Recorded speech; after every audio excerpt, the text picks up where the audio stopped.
अस्सलामुअलैकुम। Elementary number theory edition 6 and 7 का आज हम चैप्टर नंबर 5 डिस्कस करेंगे। ये चैप्टर नंबर 5 का फर्स्ट लेक्चर है। आज हम चैप्टर नंबर 5 डिस्कस करेंगे। इंशाल्लाह कल हम एक्सरसाइज 5.2 को स्टार्ट करेंगे। नंबर थ्योरी एडिशन 6 एंड 7 का जो चैप्टर नंबर 5 है उसका नेम है फेरमैन थ्योरम। मीन के फेरमैन थ्योरम क्या होता है आज हम इसको डिस्कस करेंगे। फेरमैन थ्योरम को डिस्कस करने से पहले हमें मोड फंक्शन के बारे में पता होना चाहिए। मीन के मॉडुलो फंक्शन क्या होता है। 10 डिवाइडेड बाय 2 को मैं वैल्यू को लिख सकता हूँ 10 is equal to 0 modulo 2। Mean के 10 एक वैल्यू है, 0 उसका रिमाइंडर है और जो वैल्यू 10 है वो 2 पे डिवाइड हो रही है। इसको मैं लिख सकता हूँ 10 divided by 2 is equal to 10 is equal to 0 modulo 2। Mean के यहाँ पे कोई भी वैल्यू होती है, यहाँ पे हमारे पास कोई रिमाइंडर होता है और इस जगह पे हमारे पास किस पे वैल्यू डिवाइड हो रही है वो वैल्यू यहाँ पे मौजूद होती है।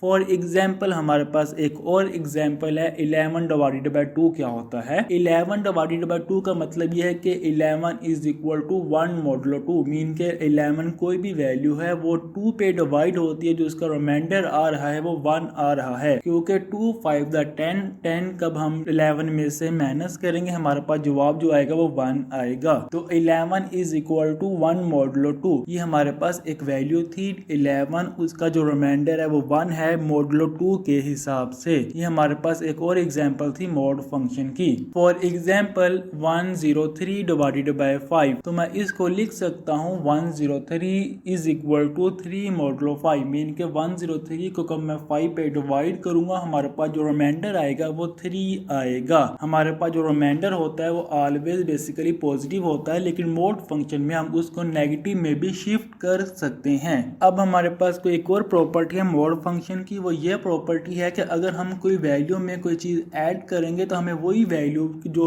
ऐड की है वैल्यू के अंदर वही हमें रिमाइंडर के साथ भी ऐड करनी पड़ेगी, तो इक्वेशन में कोई भी फर्क नहीं पड़ेगा। फॉर एग्जाम्पल 103 के अंदर हमने 2 ऐड किया, जो हमारे पास जो वैल्यू रिमाइंडर 3 था उसके अंदर भी हमें 2 ऐड करना पड़ेगा। तो हमारे पास जो वैल्यू आएगी 103 plus 2 is equal to 3 plus 2 हमारे पास 5 होता है, 5 मॉडुलो 5। अब जो हमारे पास 5 रिमाइंडर आ रहा है वो मॉडुलो 5 के बराबर आ रहा है। अगर वो मॉडुलो 5 के बराबर या उससे बड़ा आएगा तो हम जो मोड वाली वैल्यू उससे माइनस करेंगे, जो जवाब आएगा वो हमारे पास न्यू रिमाइंडर होगा 103 प्लस 2 का। अब हमारे पास जो रिमाइंडर है और वैल्यू है वो सेम है। कब मैं 5 में से 5 माइनस करूंगा हमारे पास जो वैल्यू बचेगी वो 0 बचेगी। मीन के हमारे पास जो रिमाइंडर है वो 0 है 103 प्लस 2 का। तो हम इसको लिखेंगे 103 plus 2 is equal to 0 modulo 5। ये हमारे पास एक मॉडुलो फंक्शन में हम कोई भी वैल्यू प्लस और माइनस कर सकते थे। फॉर एग्जाम्पल अब हमने प्लस और माइनस कर सकते हैं, इसी मेथड को हम मल्टीप्लाई भी कर सकते हैं। फॉर एग्जाम्पल हमारे पास 103 multiply by 2 is equal to 3 multiply by 3 modulo 5। तो यहाँ पे हमें लिखना था 3 मल्टीप्लाई बाय 2 मॉडुलो 5, क्योंकि हमने लेफ्ट साइड पे भी 2 मल्टीप्लाई किया है। अगर मैं वैल्यू के अंदर कोई चीज मल्टीप्लाई करूंगा तो मुझे वही वैल्यू रिमाइंडर के साथ भी मल्टीप्लाई करने से रिमाइंडर में कोई भी फर्क नहीं पड़ेगा। मीन के इक्वेशन में वही इक्वेशन जो बैलेंस रहेगी। अगर मैं वैल्यू के साथ वही वैल्यू मल्टीप्लाई करूं और रिमाइंडर के साथ भी वही वैल्यू मल्टीप्लाई कर दूं, तो हमारे पास जो वैल्यू आएगी 206, क्योंकि 103 को मल्टीप्लाई करेंगे 2 के साथ तो 206 आएगा। 206 इज इक्वल टू 3 को मल्टीप्लाई करना है 2 के साथ। मैंने अभी आपको बताया ये गलती से मैंने 3 मल्टीप्लाई बाय 3 लिख दिया, बेसिकली ये आना था 3 मल्टीप्लाई बाय 2। तो 3 multiply by 2 is equal to 6 होता है, 6 मॉडुलो 5। अब हमारे पास जो रिमाइंडर है वो 5 और 5 से बड़ा आ जाए मैंने कहा था, उसमें से हमने 5 माइनस कर देना है। हमारे पास जो रिमाइंडर आएगा 206 इज इक्वल टू 1 मॉडुलो 5। ये हमारे पास रिमाइंडर आ चुका है। मीन कि हमारे पास 206 का जो रिमाइंडर है वो 1 आ रहा है मॉडुलो 5 के लिहाज से। ये हमारे पास एक और मॉडुलो फंक्शन की प्रॉपर्टी थी। मीन कि हम कोई भी वैल्यू जो है एक रीजनल वैल्यू के अंदर मल्टीप्लाई करें, अगर वही हम रिमाइंडर के साथ मल्टीप्लाई करेंगे तो वही रिमाइंडर आएगा जो पहले रिमाइंडर था। अगर हम वो उसको वैल्यू को मल्टीप्लाई करने के बाद हम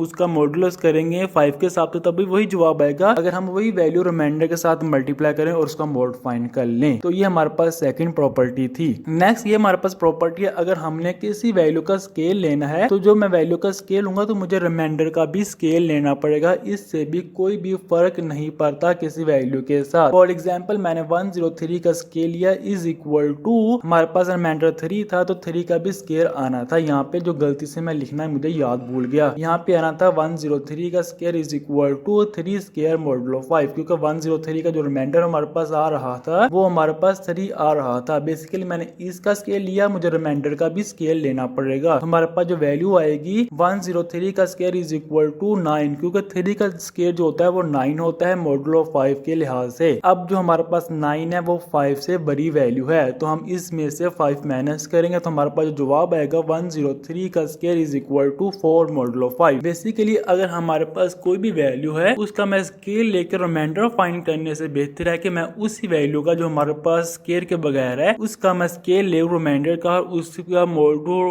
उस हिसाब से मीन के 5 के हिसाब से, कैसे यहाँ पे 5 के हिसाब से था तो 5 के हिसाब से ही फाइंड करूँ तो हमारे पास जवाब में कोई भी फर्क नहीं पड़ेगा। ये हमारे पास एक और प्रॉपर्टी थी मॉड फंक्शन की। अब बेसिकली इसको हम लिख सकते हैं 4 हमारे पास कोई वैल्यू है 103 square is equal to 4 modulo 5, इसमें से हम दोबारा -5 दोबारा करेंगे तो हमारे पास जो रिमाइंडर बचेगा वो -1 बचेगा। -1 हमें ये शो करवा रहा है हमारे पास जो रिमाइंडर है वो हम 5 उसमें ऐड करेंगे, जो हमारे पास दोबारा क्या आ जाएगा 4 ही आ जाएगा। बेसिकली हम मॉड फंक्शन में रिमाइंडर को नेगेटिव में भी लिख सकते हैं। बेसिकली जो रिमाइंडर होता है वो ऑलवेज पॉजिटिव होता है, लेकिन हम कुछ सवालों में हम रिमाइंडर को नेगेटिव में भी शिफ्ट करेंगे, तो इस वजह से मैंने यहाँ पे आपको ये भी बता दिया कि हम रिमाइंडर को नेगेटिव में भी शिफ्ट कर सकते हैं। अब हमारे पास जो टॉपिक है फेरमैट थ्योरम, इसकी स्टेटमेंट और हम इसके प्रूफ को कुछ डिस्कस करते हैं। मीन इसकी स्टेटमेंट क्या है और इसको हम किसी भी सवाल में कैसे अप्लाई कर सकते हैं। फेरमैट थ्योरम, इसकी हमारे पास एक सिंपल डेफिनेशन है, if P is a prime number. P हमारे पास कोई भी प्राइम नंबर है। प्राइम नंबर आपको मालूम है कि 2, 3, 5, 7, 11, 13, 17, 19, 23 अप टू सो ऑन, ये तमाम जो नंबर है वो प्राइम नंबर है। इफ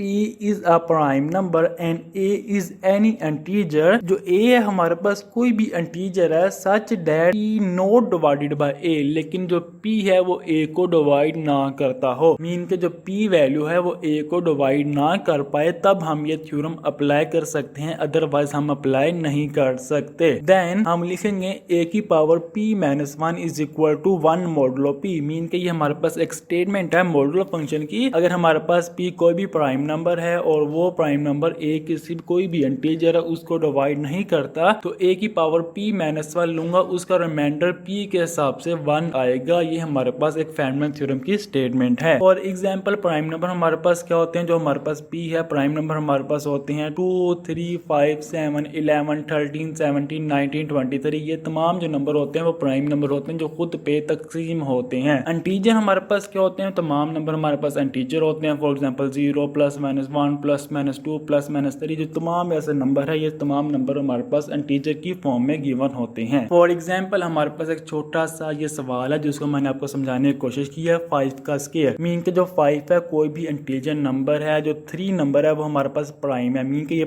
P हमारे पास 3 है, A हमारे पास 5 है, जो P है वो A को डिवाइड नहीं करता। मीन के 3 जो है वो 5 को डिवाइड यहाँ पे नहीं करता, तो हम लिख सकते हैं 5 की पावर 3 - 1, 3 - 1 क्या हो जाएगा 2 हो जाएगा, तो 5 की power 2 is equal to 1 modulo 3। क्योंकि 5 की पावर जो 2 होती है वो कितनी होती है 25 होती है। 25 को कब मैं 3 के हिसाब से डिवाइड करूंगा, हमारे पास जो जवाब आएगा 8 3 24 होगा, तो हमारे पास जो रिमाइंडर बचेगा वो 1 बचेगा, क्योंकि हमारे पास 5 का स्क्वायर इज इक्वल टू 25 होता है। तो इसका मतलब ये होगा कि 5 का square is equal to 1 modulo 3। हमें ये थ्योरम मिल चुका है कि अगर हमारे पास P कोई भी प्राइम नंबर हो और A कोई भी इंटीजर हो और P A को डिवाइड ना करता हो, तो हम बेसिकली आराम से लिखेंगे 5 को इस P का हमारे पास जो A इंटीजर है उसका स्केल ले लेंगे, P में से एक कम करेंगे। मीन के A की power P - 1 is equal to 1 modulo P। ये हमारे पास एक सिंपल टॉपिक है फेरमैट थ्योरम। इंशाल्लाह इसका नेक्स्ट वीडियो में हम इसका प्रूव भी करेंगे। इंशाल्लाह एक्सरसाइज 5.2 का नेक्स्ट फर्स्ट जो लेक्चर है वो हम कल अपलोड करेंगे। इंशाल्लाह नेक्स्ट वीडियो में आपसे मुलाकात होगी। आप हमारा यूट्यूब चैनल सब्सक्राइब कर लें। हम इस यूट्यूब चैनल के ऊपर नंबर थ्योरी, कॉम्बिनेटोरिक्स, टोपोलॉजी और डिस्क्रीट मैथ जैसे लेक्चर अपलोड करते हैं। इंशाल्लाह नेक्स्ट वीडियो में आपसे मुलाकात होगी। तब तक अल्लाह हाफिज।